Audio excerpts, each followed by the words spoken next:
This is the Huey Alert Podcast with Craig and Shelley Huey, bringing you the tools to transform our nation and culture, the intersection of faith and politics. Hi, it's Craig Huey, the Huey Alert Podcast. I'm so glad you're with us. If you notice, my wife, Shelley, she's not with me for this episode, but she'll be with us next time. And I have with us Kevin. Kevin, you are with what show? That Kevin Show. We tried That to make Kevin it really Show. complicated, but we decided we'll just keep it simple. So it's That Kevin Show, and it's on Salem Broadcast. And it's both TV and it's radio. Streaming, video, audio, it's everywhere. And Kevin, you are a mobilizer. You are somebody who has a keen understanding of geopolitics, the intersection of faith and politics. So let's talk about this election and what just happened, what we're seeing. It's been so soon since the election's been over. And already there's been picks for the cabinet and other positions. What's your Well, thinking? as you think about where we're sitting right now, it's only been less than 3 weeks since the election's completed. Crazy. But it feels like 6 months has gone does. by because of how fast Trump has been operating. Warp speed. And in terms of the cabinet picks, and some of my more establishment Republican friends aren't going to say that they're happy with all of them, but I think this is overall, this cabinet is a bazooka on steroids. I mean, with the whole intent of going to Washington and literally blowing the place up, stem to stern, starting over again and rebuilding it the way the founders wanted us to have it. And just think of the irony. You have Tulsi Gabbard going to oversee people that formerly spied on her. Pete Hegseth is going to correct all of the woke, business that's going on at the Pentagon. And as someone who did all those tours of duty, and I'm sorry, The View ladies, you guys think he's just a bunch of nothing.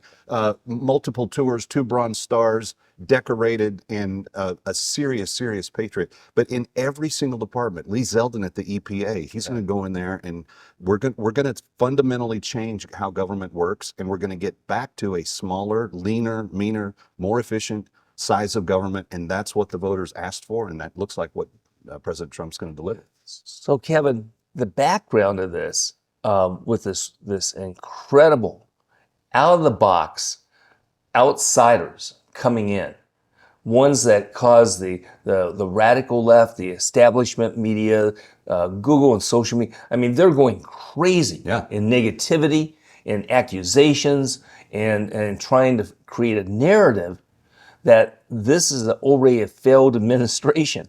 And yet you're seeing that there is going to be fundamental change coming to America, and it's happening fast. And it's not gonna take them any time to do this. Every one of these guys, for the most part, are younger and very motivated. Yes. And when they show up on day one, they're going to be of the Trumpian style of how to work. Right. They're going to come in and on day one, and just think about having 2 CEOs who have made their entire millions and billions of dollars between the 2 of them by taking companies and making them lean and clean and mean. Yeah. That's what you're going to get. Division of government through division of government with Elon and Vivek. And Right. when they're done and all these departments have these new heads and they've established the new priority, Yeah. government's going to function different, and it's going to be more functional than it's ever been, at least in my lifetime. So what you're seeing going on right now is these kind of anti-establishment outsiders who are determined to make a difference, to drain the swamp, to clean house, to be able to fire and downsize all this bureaucratic mess that is strangling freedom, strangling the economy, strangling America. So as this is happening, what do you see happening from a perspective of people's perception? The normal Americans, the people who are out there that are watching your program, listening to your program, they're going to see different people upset about things. They're going to hear all kinds of accusations. What's going to happen to them, to the average person? How is that any different than what we just went through with the election? Oh, yeah. I mean, if you What a want to great talk about point. the relevancy of traditional media, Yes. This election stood it on its ear and Yes. said, you don't have the bully pulpit that you thought you had anymore. Right. I mean, Kamala Harris spent $1.3 billion in money, Yes. buying off networks, Yes. buying off celebrities, Yes. buying off endorsements, Yes. and she had the worst performance of any Right. candidate in the modern era. Yeah. She had worse turnout than Yeah. Jimmy Carter if you compare populations and so forth. And he was largely considered the least successful Yes. president. So what does that tell you? Well, all the people that got their information and stayed up to date during the election, they're not going to abandon Salem News Channel or Kevin McCullough Right. or Craig Huey or Right. anybody else, Right. because they've come to depend on sources that they trust. Yes. And as long as you and I keep telling them the truth, Yes. they'll keep coming back. Yes. So they're going to be seeing demonstrations. They're going to be seeing maybe some riots. They're going to be seeing maybe the National Park Service closing down as part of the resistance protest, or maybe people with the FAA, shutting down some of the air flights. I mean, a lot of bad things could be happening. Do you think that type of pressure by the deep state bureaucrats will affect what's going on in the Trump administration? I think what Trump has to do Yeah. is put the gas to the floor Yes. on day one, Yes. and not take his boot off of it. If you don't give the bureaucracy Yeah. time Yeah. to reformulate, Right. they'll still do things, Yes. but they're not going to be that effective. Yeah. And let's pull it back to 35,000 feet for a second. Again, the voters in this election Yes. spoke more authoritatively than they have since Reagan of '84. Right. He has a mandate. He's the one that won the election. Yeah. And he didn't just win any election. He came from all the false accusations about January 6th and all the stuff Right. that people were trying to lay at his feet on that, Right. all the way back Yes. to the biggest win of the modern era.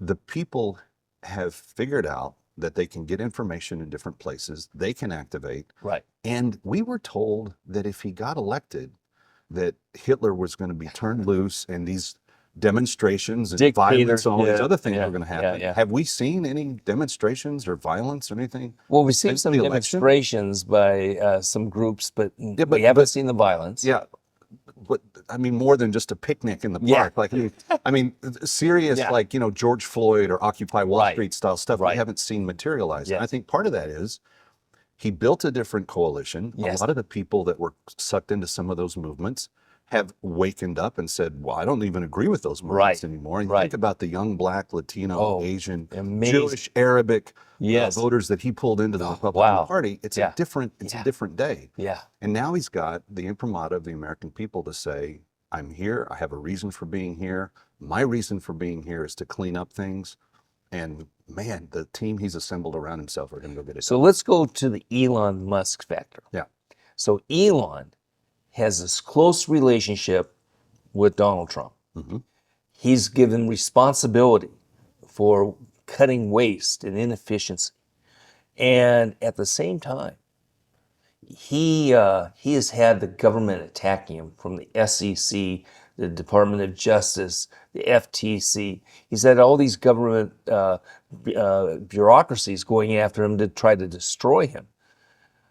He's probably going to be kind of a behind-the-scenes influence. What's your thinking on Elon? There have been a lot of people that have said, because of the subsidies that Tesla gets, Yeah. and because of his close relationship with Trump, the Whoopi Goldbergs of the world, the high intellect that Right. they carry with them, they're out there saying, well, he's going to take advantage of his position. Yes. The reason I think that Trump was kind of genius in putting Vivek and him together Yes. is that if there is a conflict of interest for one of their companies, you have the other one that can give That's instant beautiful. accountability to it. Yeah. And they're both really good at what they do. Yes. So they've run their companies very efficiently in the past. They can bring that knowledge here. And if there's an appearance of impropriety, you just let the other one handle it Yes. at that point in time. Yeah. And you've got like a third outsider watching it going, okay, we know what happened. Brilliant. I think it's anytime you introduce accountability to the public Yes. process, the public wins. Yes. And I think what you're going to get out of the Trump administration despite Nancy Pelosi's claims and Harry Reid back in the day about how accountable Congress was going to be, this Trump administration is actually going to be accountable, and they're not just going to say we're accountable. Yes. They're going to prove it. Yes. They're going to release reports. They're Yeah. going to say, look at what we've done. You may remember when Elon bought Twitter, he fired 75% of the workforce. Yes. Why did he fire them? They were unnecessary. Right. And now X is more efficient and lean than it's Yeah. ever been. Yeah. In fact, so it's gotten so good that a bunch of the left are like leaving to go start some other thing called Right. Blue Sky or whatever. Yeah. Nobody's over there, but they're all like, well, we're going over here. Yeah. Okay, you go. Yeah. But that's what he did for Twitter. If he can do that for government, Yeah. the taxpayers are going to win.